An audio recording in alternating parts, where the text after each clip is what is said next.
દ્વારકાધીશ પર અનંત શ્રદ્ધા ધરાવતા અનંત અંબાણીએ 10 દિવસની પદયાત્રા પૂર્ણ કરી ભગવાન દ્વારકાધીશના દર્શન કર્યા। પદયાત્રાના છેલ્લા દિવસે અનંત અંબાણીની સાથે પત્ની રાધિકા અને માતા નીતાબેન અંબાણી પણ જોડાયા। અનંત અંબાણીના પત્ની અને માતા પણ દ્વારકા પહોંચ્યા, જ્યાં દ્વારકાધીશના દર્શન અને પૂજા અર્ચના કરી।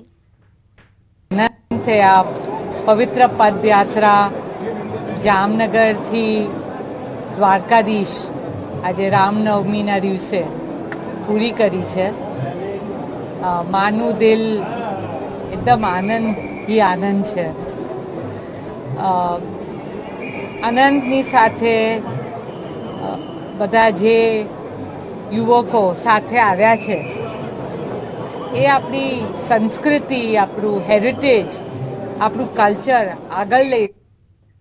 દ્વારકાધીશ પર અનંત શ્રદ્ધા ધરાવતા અનંત અંબાણીએ 10 દિવસની પદયાત્રા પૂર્ણ કરી ભગવાન દ્વારકાધીશના દર્શન કર્યા।